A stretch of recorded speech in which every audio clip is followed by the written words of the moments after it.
Hello friends, welcome to our channel current affair updated. This is Devashish Awasthi. आपको जैसे पता होगा, मैं संडे को आपके सामने जो लेक्चर लेके आता हूं that is weekly current affairs. Okay, और जहां पर मैं आज 11th अगस्त से लेके 18th अगस्त तक की सारी करंट अफेयर एक सिंगल लेक्चर में कवर कराऊंगा।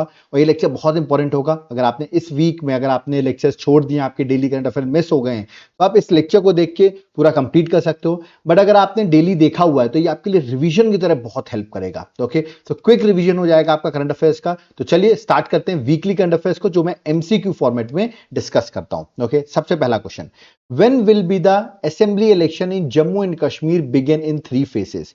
मैं आपको बता दूं, इलेक्शन कमीशन ऑफ इंडिया ने रिसेंटली डिक्लेयर किया है कि जम्मू एंड कश्मीर एंड हरियाणा में इलेक्शंस होने वाले हैं। उनकी डेट भी आ गई है।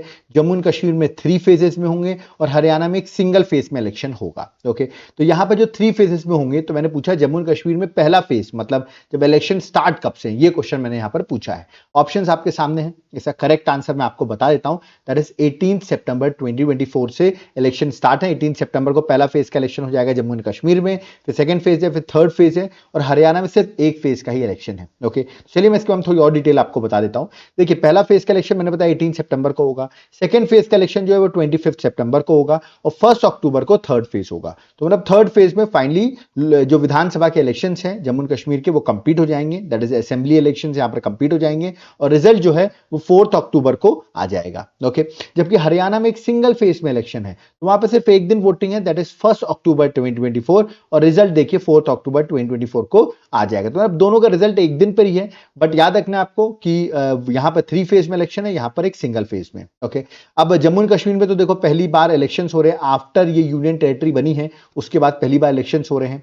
ठीक है, तो यहां पर अभी प्रेजेंटली कोई सीएम नहीं है। ओके, बट हरियाणा की अगर बात करूं तो यहां पर सीएम भी है और गवर्नर भी है। तो कमेंट बॉक्स में मुझे बताइए who is the CM and governor presently in Haryana. Okay, आप मुझे कमेंट बॉक्स में बताइए। और जम्मू एंड कश्मीर में एट प्रेजेंट लेफ्टिनेंट गवर्नर कौन है, ये भी आप मुझे कमेंट बॉक्स में बताइए, क्योंकि दोनों ही स्टेट में इलेक्शन होने वाले हैं, तो दोनों स्टेट एग्जाम के लिए इंपॉर्टेंट हो जाते हैं। ओके, चलिए नेक्स्ट क्वेश्चन आते हैं।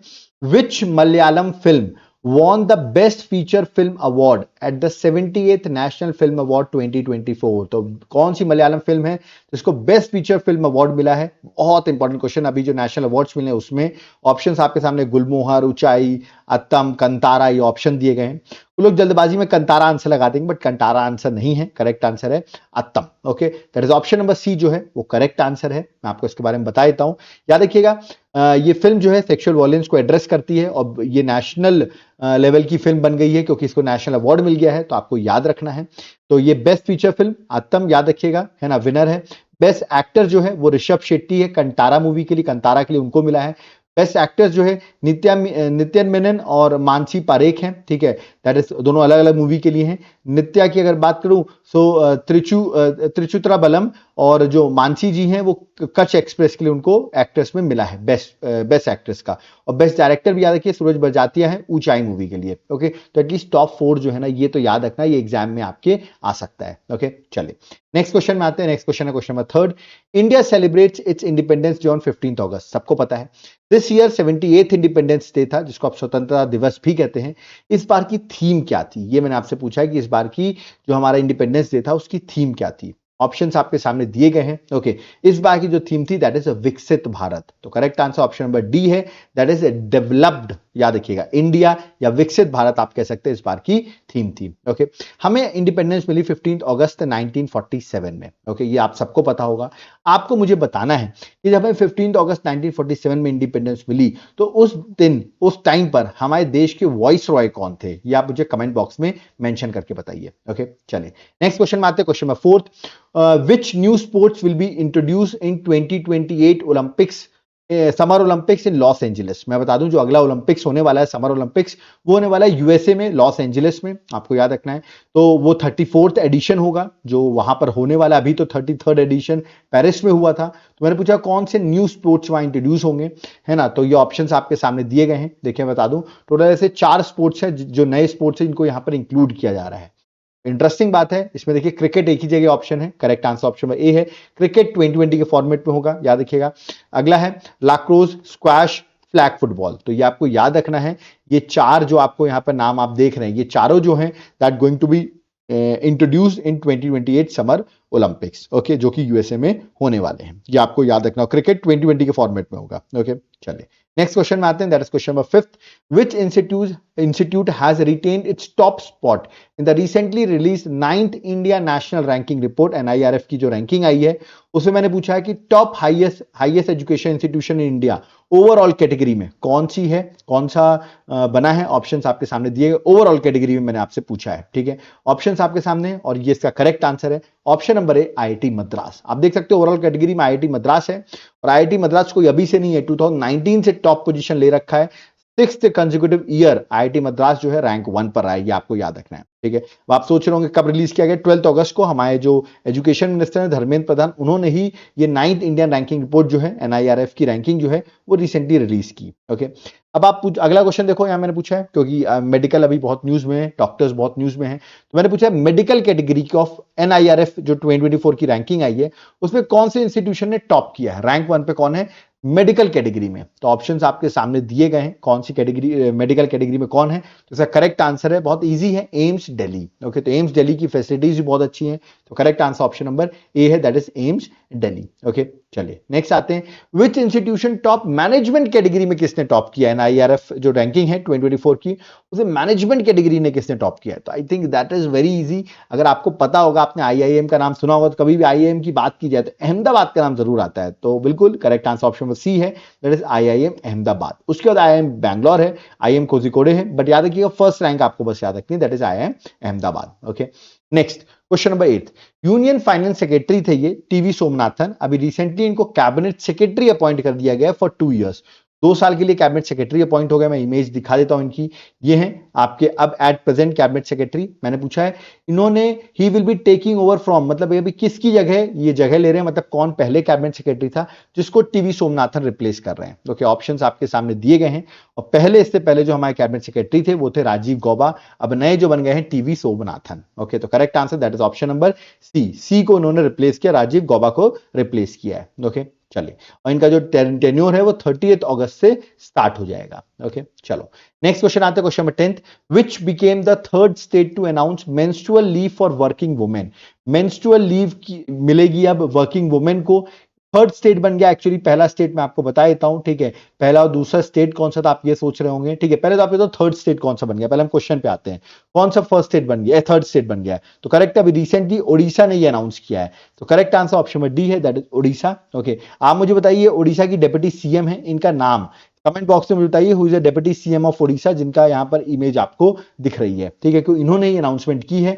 और जो रेस्ट 2 स्टेट से जो ऑलरेडी जहां पर ये पॉलिसी इंप्लीमेंटेड है, मतलब मेंस्ट्रुअल लीव मिलती है वुमेन्स को, वो बिहार और केरल है, मतलब बिहार और केरल ऑलरेडी इस पॉलिसी को इंप्लीमेंट कर रहे हैं। और थर्ड स्टेट जो बन गया है menstrual leave for working women को, both public and private sector में, याद रखिएगा, वो ओडिशा गवर्नमेंट बन गई है। ओके, चलिए next question 11th, international youth day, सबको पता होगा 12 अगस्त को हम इंटरनेशनल यूथ डे सेलिब्रेट करते हैं। मैंने पूछा इस बार इंटरनेशनल यूथ डे की थीम क्या थी, डायरेक्ट थीम पूछ ली है, इंटरेस्टिंग क्वेश्चन है, डायरेक्ट में थीम बताऊंगा, इसमें आपको डायरेक्ट चीज याद हो। करेक्ट आंसर है from the clicks to progress, याद रखिएगा, option number D is the correct answer. देखिए मैं बताता भी हूं, ये पूरी थीम देखो क्या है, from the clicks to progress youth digital pathway for sustainable development. But मैं आपको बताता हूं हर बार कि सिर्फ इतना आपको याद रखना, एग्जाम में सिर्फ यही पूछेंगे। ओके, तो ये जरूर याद रखना है ना, from the clicks to progress. Okay, और हम नेशनल यूथ डे कब बनाते हैं, तो वो बनाते हैं 12 जनवरी को, जबकि इंटरनेशनल कब बनाते हैं, दैट इज 12 अगस्त को। तो दोनों डेट आपको याद रखना है। Okay, next, on which day World Elephant Day 2024 is celebrated? Again interesting question, और ये भी हम सेलिब्रेट करते हैं 12 अगस्त को। तो करेक्ट आंसर है that is option number B, 12 अगस्त। ओके, तो ये एग्जाम के लिए इंपॉर्टेंट है। थीम क्या थी, personifying pre historic beauty, theological relevance and environmental importance. याद रखना, इस बार वर्ल्ड एलिफेंट डे की इस बार की ये थीम थी। Okay, next question number 13, which award was conferred upon president Draupadi Murmu by Timor Leste. Okay, Timor जो कंट्री है, ईस्ट तिमोर जो आप कह सकते हो, उन्होंने 10 अगस्त को हमारी प्रेसिडेंट द्रौपदी मुर्मू जी को अवार्ड दिया।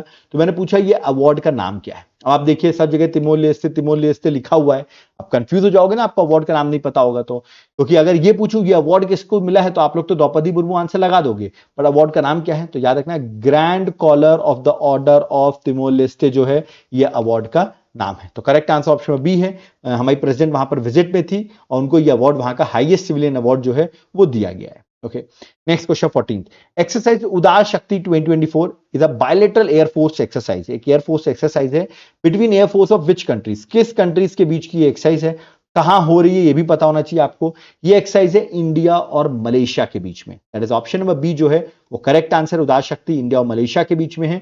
और याद रखिएगा ये एक्सरसाइज जो है अभी कहां कंडक्ट हो रही है, not this is very interesting question, तो ये हो रही है मलेशिया में ही। कहां पे हो रही है, मलेशिया में, देख सकते हैं दैट इज क्वांतन, जो मलेशिया में जगह है वहां पर ये एक्सरसाइज हो रही है, तो ये भी आपको याद रखना है। Okay, next question 15, when is world lion day celebrated annually, world lion day कब सेलिब्रेट किया जाता है एनुअली, मैंने आपसे क्वेश्चन पूछा है, ऑप्शंस आपके दिए हुए हैं। इसका करेक्ट आंसर याद रखिए, लायन डे पता होना चाहिए, करेक्ट आंसर 10 अगस्त है। ओके, अब लायन डे बता ही दिया तो टाइगर डे आप लोग मुझे कमेंट बॉक्स में बता दो कि टाइगर डे हम कब सेलिब्रेट करते हैं। लायन डे मैंने आपको बता दिया, टाइगर डे आप मुझे कमेंट बॉक्स में बताओगे। ओके, तो यहां पर correct answer option number B है। क्वेश्चन नंबर 16, आप यहां पर एक वुमेन देख रहे होंगे, अभी रिसेंटली इनको पीएम बना दिया गया, केयर टेकर पीएम बना दिया गया, केयर टेकर पीएम बन गई है ना। इनका नाम है that is Georgia Kozareva. Okay, recently Georgia Kozareva जो है, recently she has been appointed as caretaker prime minister of which country, किस कंट्री की बनाई गई है, इसका करेक्ट आंसर बुल्गारिया, यूरोप की कंट्री है, याद रखिएगा। और इनको अभी recently new caretaker PM बनाया गया है बुल्गारिया का। ओके, कमेंट बॉक्स में बुल्गारिया की कैपिटल क्या है, what is the capital of Bulgaria, या मुझे कमेंट बॉक्स में मेंशन करो। Okay, next question number 17, which edition of India Sri Lanka joint military exercise, जिसका नाम है Mitra Shakti, commenced at army training school at Madura Oya Sri Lanka, मतलब ये जो एक्सरसाइज हो रही थी ये श्रीलंका में हो रही थी। मैंने पूछा कौन से एडिशन की ये एक्सरसाइज थी जो 2024 में भी रिसेंटली कंडक्ट हो रही है, करेक्ट आंसर 10th एडिशन। तो correct answer that is option number C, 10th edition. आप यहां देख सकते हैं इंडिया श्रीलंका की ज्वाइंट मिलिट्री एक्सरसाइज है जिसका 10th एडिशन था, ठीक है, और ये हो रही है श्रीलंका में। Okay, next question 18, which state will conduct first ever global women kabaddi league, पहली बार वुमेन ग्लोबल कबड्डी लीग जो है वो कौन सा स्टेट होस्ट करने वाला है, तो वो होस्ट करने वाला है हरियाणा। कबड्डी का नाम ले तो हरियाणा तो आपके दिमाग में आता ही होगा, correct answer that is option number B, that is Haryana. अलग अलग देख सकते हैं female athletes from 15 countries will participate in the tournament. Okay, next question 19, Odisha government introduce India first rice ATM. Okay, Odisha government introduce किया इंडिया का पहला rice ATM to revolutionize the public distribution system, PDS को revolutionize करने के लिए for ration card holders. Okay, मैंने पूछा इस राइस एटीएम का उन्होंने नाम क्या रखा है, ये देख सकते हैं राइस एटीएम है, इसका नाम क्या रखा गया है, मेरा राशन, ग्रेन एटीएम, देखिए इतने सारे ऑप्शन दिए गए हैं, सीधे करेक्ट आंसर याद करिए, दैट इज अनापूर्ति ग्रेन एटीएम, इस एटीएम का नाम रखा गया है। तो करेक्ट आंसर ऑप्शन में डी है ना। ये पीडीएस में that is public distribution system में जो राशन कार्ड होल्डर्स होते हैं उनको बहुत बेनिफिट मिलेगा इस राइस एटीएम से, ठीक है। तो ये जो है इसको ओडिशा ने रिसेंटली लॉन्च किया है, उसका नाम भी मैंने आपको बता दिया है। ओके, चलिए नेक्स्ट क्वेश्चन में 20th, Nagasaki day is observed every year on 9th अगस्त, क्योंकि 9th अगस्त 1945 में, आपको याद रखना है ये बड़ा इंपॉर्टेंट डे है नागासाकी डे। ओके, तो नागासाकी डे भी याद रखना आपको, है ना, क्योंकि एग्जाम के लिए इंपॉर्टेंट है। Is observed every year on 9th August, this year marked which anniversary of Nagasaki day, Nagasaki day का कौन सा एनिवर्सरी था ये। ओके, तो ये जो एनिवर्सरी था that is option number C, 79th anniversary था, क्योंकि 9th अगस्त 1945 में नागासाकी में बॉम्ब गिराया गया था और हिरोशिमा में बॉम्ब गिराया था 6 अगस्त 1945 में। ओके, तो ये आपको याद रखना है। ओके, चलिए नेक्स्ट क्वेश्चन। अच्छा, ये भी बता दो आप मुझे कि यहां पर दो बॉम्ब थे, एक फैट मैन था, ठीक है, और एक लिटिल बॉय था। ओके, आप मुझे कमेंट बॉक्स में बता दो फैट मैन कहां पर गिरा है और लिटिल बॉय कहां पर गिरा है। ये दो ऑप्शंस आपके सामने यहां पर दिए हुए हैं, आपको बताना है फैट मैन नागासाकी में गिरा है, ये हिरोशिमा में गिरा है। ओके, और लिटिल बॉय कहां गिरा है, उसका नाम रखा था उन्होंने बॉम्ब का, क्योंकि यूएस ने न्यूक्लियर बॉम्ब गिराया था किस पे, जापान पे। Okay, next, how many total medals India secure at recently concluded Paris Olympics 2024, India ने कितने मेडल्स जीता, I think that is very easy, 5 bronze और 1 silver, that is total India ने 6 मेडल्स जीते हैं। तो करेक्ट आंसर ऑप्शन में B है, दैट इज 6 मेडल्स। आप यहां देख सकते हैं 6 अलग अलग लोगों ने जीता है, ठीक है, ये नाम यहां पर मेंशन भी है। ओके, मैं आपको बताया था नीरज चोपड़ा ने सिल्वर जीता है, मनु भाकर ने 2 ब्रॉन्ज जीते हैं, एक उन्होंने इंडिविजुअल कैटेगरी में जीता है, एक उन्होंने सरबजोत सिंह के साथ, याद रखिएगा, कंबाइन होकर उन्होंने ब्रॉन्ज जीता है ना, 10 मीटर एयर राइफल में मिक्स्ड में। एक सौरभ ने जीता है, एक आप यहां पर देख रहे होंगे हॉकी टीम जो है हमारी उन्होंने जीता है। ओके, और एक इन्होंने जीता है। चलो जल्दी से बता दो इन्होंने, इनका नाम क्या है, ठीक है, ये आपको मैं होमवर्क दे रहा हूं कि ये इनकी इमेज है। ओके, और आपको बताना है इन्होंने ब्रॉन्ज मेडल जीता है, इनका नाम क्या है। ओके, है ना, this is going to very important, wrestling से बिलोंग करते हैं, मैं आपको हिंट दे रहा हूं। ओके, चलिए तो यहाँ पे correct answer that is option number B, 6 medals India ने टोटल जीते हैं। ओके, रैंक 1 पर कौन था? यूएसए रैंक 1 पे था विथ 126 मेडल्स, जिसमें 40 गोल्ड है, और चाइना विथ 91 मेडल्स, जिसमें 40 इसमें भी गोल्ड है। थर्ड रैंक पे जापान था। Next question number 22, according to 2024 Barclays private client Hurun India most valuable family business report, who is the India's most influential women leader? India की most influential women leader कौन बन गई हैं? मैं आपको option दिया हुआ है, मैं इमेज दिखाता हूं, शायद आप इमेज से पहचान जाओ। याद रखिएगा, ये है रोशनी नडार। तो करेक्ट आंसर ऑप्शन में डी है। रोशनी नडार की बात करूं तो याद रखिएगा, इनको अभी जो फ्रांस का भी हाईएस्ट अवार्ड मिला है, knight of the legend of the honour award, France का हाईएस्ट अवार्ड है जो इनको दिया गया है। ओके, और रोशनी नडार मल्होत्रा की अगर बात करूं तो आपको मुझे बताना है ये किस कंपनी की चेयरमैन है, ये आप मुझे कमेंट बॉक्स में मेंशन करके बताएंगे। ओके, इंडिया की बहुत फेमस कंपनी जिसकी चेयरमैन है, ये आप मुझे कमेंट बॉक्स में मेंशन करेंगे, मैंने ऑलरेडी पढ़ाया हुआ है। Okay, next, on which day world biofuel day 2024 is celebrated? World biofuel day हम कब सेलिब्रेट करते हैं? तो करेक्ट आंसर ऑप्शन में सी है, that is 12 August. Sorry, world biofuel day जो है दैट इज हम 10 अगस्त को सेलिब्रेट करते हैं, ये आपको याद रखना है। तो correct answer that is option number ए, 10 अगस्त है। ओके, तो ये भी आपको याद रखना है। ठीक है, इस बार की थीम क्या थी? थीम थी sustainable biofuel, reducing waste, feeding energy. तो आपको थीम भी याद रखनी है, बट सस्टेनेबल बायोफ्यूल सिर्फ आपको याद रखना पड़ेगा, ये मेन थीम है। ओके, नेक्स्ट है spotlight 75 great revolutionaries of India. ये बुक जो है किसने लिखी है?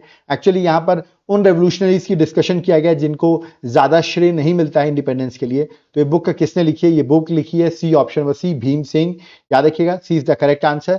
और भीम सिंह जो है याद रखिएगा एमपी है, मेंबर ऑफ पार्लियामेंट है भीम सिंह, जिन्होंने बुक लिखी है। और राज्यसभा के डिप्टी चेयरमैन हरिवंश नारायण सिंह जो है, उन्होंने ही इस बुक को, इसका लॉन्च एक तरीके से आप कह सकते हैं वो किया है। Okay, next question number 25, who has been elected as a second vice president of athlete commission of international olympic committee?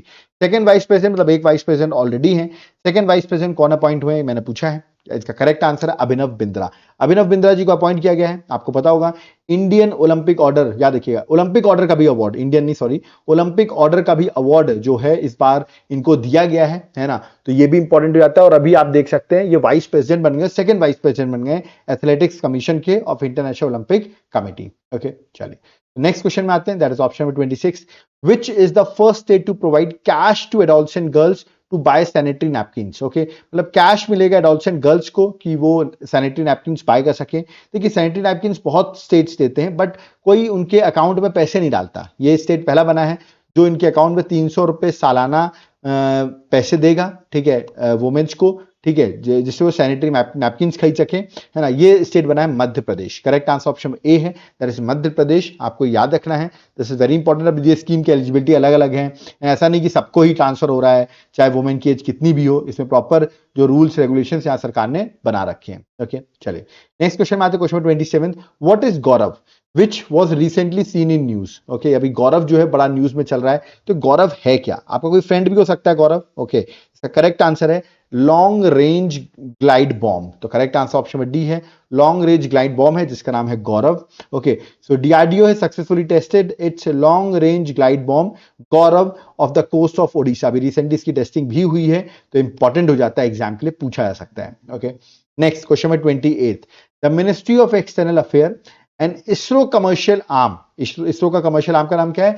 New space India limited, signed an agreement. Okay, इन्होंने एक एग्रीमेंट साइन किया to grant assistance for launching the Munal satellite. Okay, कि assistance दिया जाएगा for launching a Munal satellite. Okay, तो Munal satellite जो है वो किस कंट्री का है? मैंने सीधा पूछा है किस कंट्री का सैटेलाइट है, जिसमें हमारी मिनिस्ट्री ऑफ एक्सटर्नल अफेयर और इसरो का कमर्शियल आर्म मिलके उन्होंने एग्रीमेंट साइन किया इनको असिस्टेंस देने के लिए। तो ये सैटेलाइट जो है वो नेपाल का है। तो करेक्ट आंसर ऑप्शन में सी है, that is Nepal. Okay, Nepal में भी रिसेंटली नए प्राइम मिनिस्टर अपॉइंट हुए। कमेंट बॉक्स में बताओ who is newly appointed prime minister of Nepal, उनका नाम आप मुझे कमेंट बॉक्स में मेंशन करिए। ओके, चलिए नेक्स्ट क्वेश्चन में आते हैं, question number 29, K Natwar Singh recently pass the way, अभी इनकी डेथ हो गई at the age of 93 years. तो मैंने आपसे पूछा है कि ये जो हैं, ओके, ये क्या रहे हैं? बता दूं कांग्रेसमैन है, मनमोहन सिंह के टाइम पर एक्सटर्नल अफेयर मिनिस्टर थे। तो करेक्ट आंसर ऑप्शन में डी है, ये was the former external affair minister. ये पूछ सकते हैं कि नटवर सिंह जो है रिसेंटली की डेथ हुई, ये किस फील्ड से रिलेटेड थे?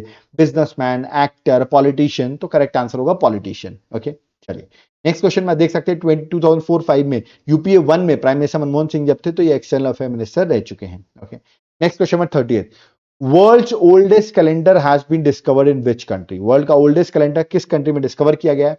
ऑप्शंस आपके सामने हैं, उसका करेक्ट आंसर ऑप्शन में डी है, दैट इज टर्की। आपको याद रखना है। ओके, चलिए नेक्स्ट क्वेश्चन में आते हैं, question 31। World organ donation day कब ऑब्जर्व किया जाता है? डायरेक्ट क्वेश्चन है, correct answer 13 August. Okay, I think सबको अपना ऑर्गन डोनेट करना चाहिए, है ना। आफ्टर डेथ आपको आपके ऑर्गन डोनेट होंगे तो दूसरों की हेल्प हो सकती है। Correct answer that is option number B.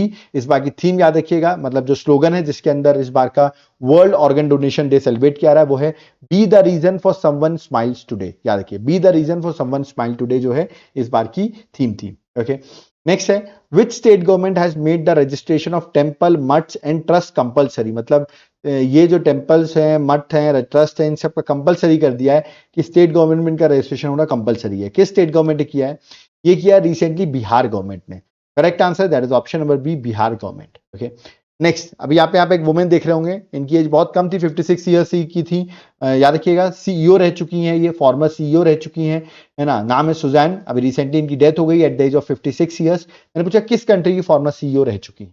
ठीक है, आप यूट्यूब देख रहे हैं तो याद रखिएगा ये यूट्यूब की ही फॉर्मर सीईओ रह चुकी हैं। ओके, तो correct answer that is option number D, याद रखिए सुजैन। ओके, कमेंट बॉक्स में आप मुझे क्या ही बताएंगे, सब लोगों ने पिछली बार बता ही दिया था। नील मोहन जो है वो एट प्रेजेंट सीईओ हैं किसके? यूट्यूब के। ओके, चलिए नेक्स्ट क्वेश्चन में 34 में आते हैं। यहां पर एक फ्लावर दिख रहा होगा। ओके, मैंने पूछा विच flowers shrub native to the mountain grassland of southwest India has recently been added to the IUCN red list of threatened species. Okay, तो ये जो मैंने पूछा है उसका नाम क्या है? बड़ा इंपॉर्टेंट है क्योंकि IUCN रेड लिस्ट में थ्रेटेंड स्पीशीज में इनको ऐड किया गया है। ऑप्शंस आपके सामने बता देता हूँ। ये जो फूल है ये हर 12 साल में एक बार खिलता है। ओके, कुर्ग साइड में कर्नाटका में आप देख सकते हैं इस फूल को, इस फ्लावर को। ओके, इसका नाम है दैट इज नील कुरिंज। याद रखिए, नील कुरिंज जो है correct answer that is option number A. Okay, मैंने बताया हर एवरी 12 ईयर्स में ब्लूमिंग होती है, तो एग्जाम के लिए इंपॉर्टेंट है। ओके, नेक्स्ट क्वेश्चन में 35। Who has been appointed as a new head coach of Indian junior men's hockey team? Indian junior men's hockey team के न्यू कोच कौन अपॉइंट हुए हैं? तो ये है केरल के पर्सन पी.आर. श्रीजेश, जो हमारे इंडियन हॉकी टीम के गोलकीपर थे। अभी रिसेंटली इन्होंने रिटायरमेंट ले लिया है, तो correct answer that is option number C, P R. Sreejesh. Okay, next question में 36। What is the name of India second nuclear powered ballistic missile submarine that is set to be commission? With in a month ये commission हो जाएगी और India की second nuclear powered ballistic missile ये बन जाएगी। Okay, तो मैंने पूछा इसका नाम क्या है? सबसे पहली जो थी वो थी INS Arihant.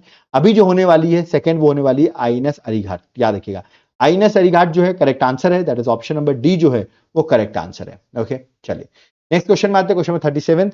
Who has been appointed as director of enforcement directorate? ED के, आपको बताओ ईडी मिनिस्ट्री ऑफ फाइनेंस के अंदर आती है। ओके, इसके डायरेक्टर जो है रिसेंटली अपॉइंट किए गए हैं। कौन अपॉइंट किए गए हैं?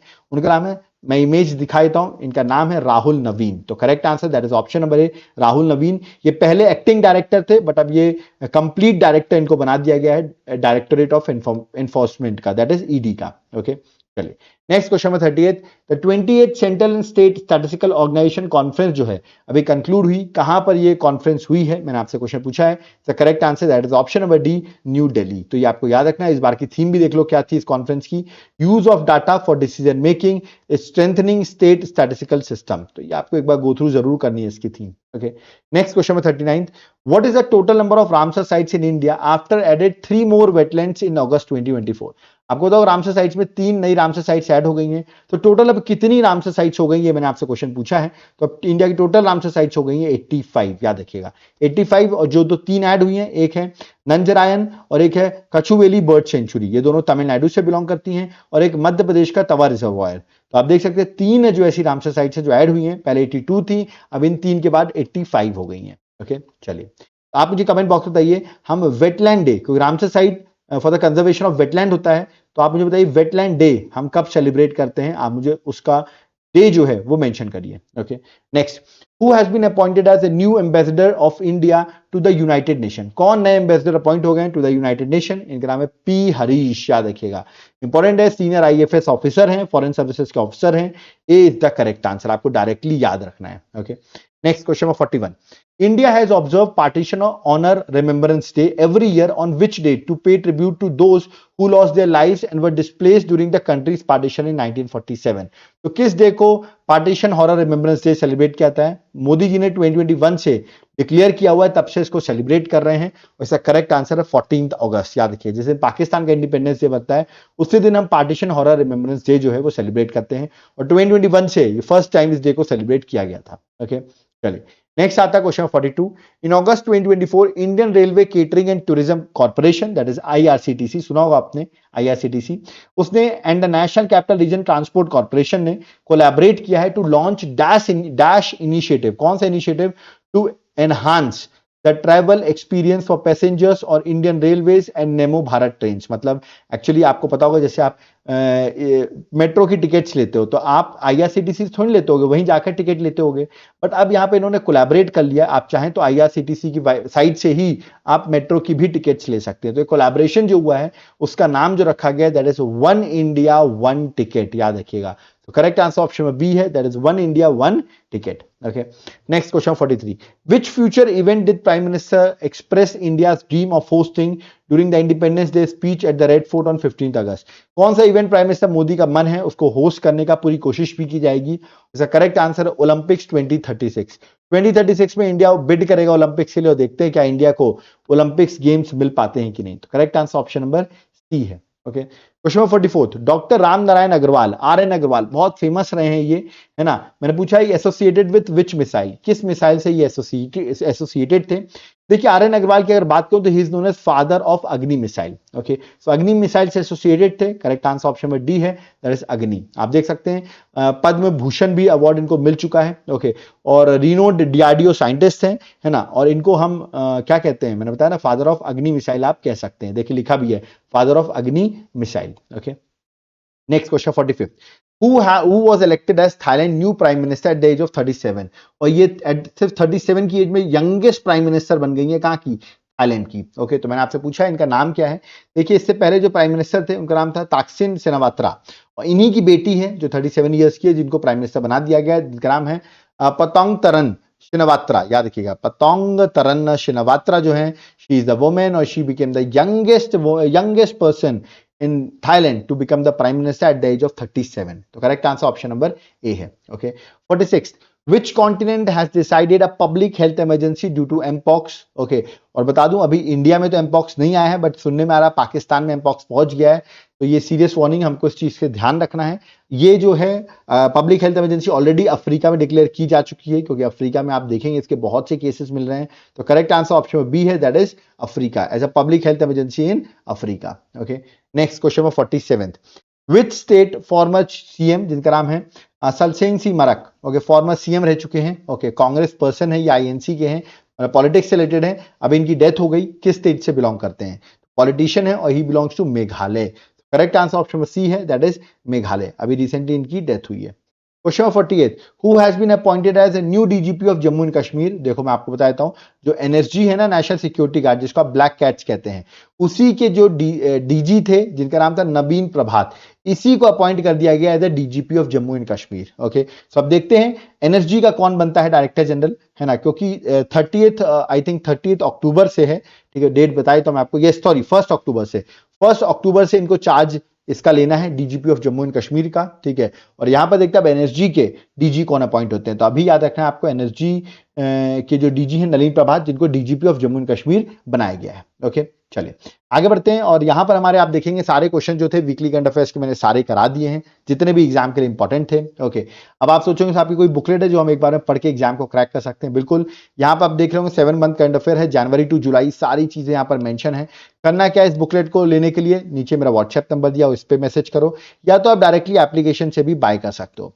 खास बात, ये बुकलेट के मैं आपको सैंपल दिखाता हूं। देखिए, मैंने कुछ पेजेस के सैंपल डाले हुए हैं, बिल्कुल पॉइंट फ्रेम में सैंपल बनाए हुए हैं, एग्जाम ओरिएंटेड है। और इवन फ्यूचर की भी जो करंट रहेगी ना आपकी, अगस्त, सितंबर, अक्टूबर, नवंबर, दिसंबर, सब कुछ इसमें ऐड होता रहेगा। तो आपको वन टाइम पेमेंट करनी है और लाइफ टाइम बेनिफिट उठाना है। अगर आपको क्वेरी लेनी है कॉस्ट की, तो आप तुरंत इसमें व्हाट्सएप करिए, चाहे तो आप एप्लीकेशन से भी बाय कर सकते हो। ठीक है, इसके साथ साथ मैं आपको एक और बुकलेट दूंगा, 8 month current affair, January to August, 1500 plus MCQs. मतलब ये जो करंट अफेयर्स रहेगी एमसीक्यू फॉर्मेट में रहेगी।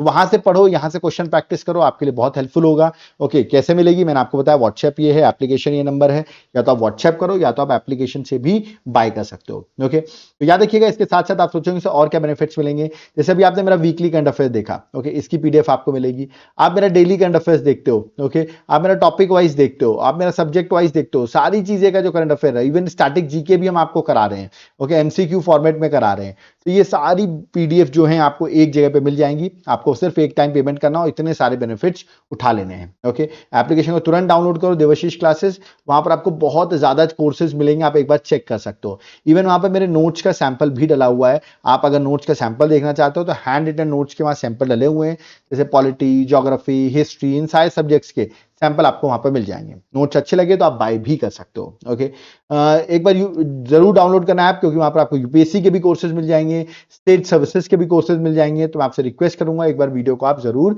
डाउनलोड करें। कोई डाउट क्वेरी है तो ये मेरा कॉलिंग नंबर है, ये मेरा व्हाट्सएप नंबर है और ये मेरा एप्लीकेशन का नाम है। ओके, यहाँ पर हमारा लेक्चर कंप्लीट होता है। आई होप आपको लेक्चर समझ में आया होगा। कोई डाउट क्वेरी है कमेंट बॉक्स में जरूर कमेंट करिए। बहुत मेहनत से मैंने आज की पीपीटी बनाई है, बहुत थक गया मैं आज बनाते बनाते। ओके, बट अगर आपको वीडियो पसंद आया हो तो वीडियो को लाइक जरूर कर देना, चैनल को सब्सक्राइब करके रखना।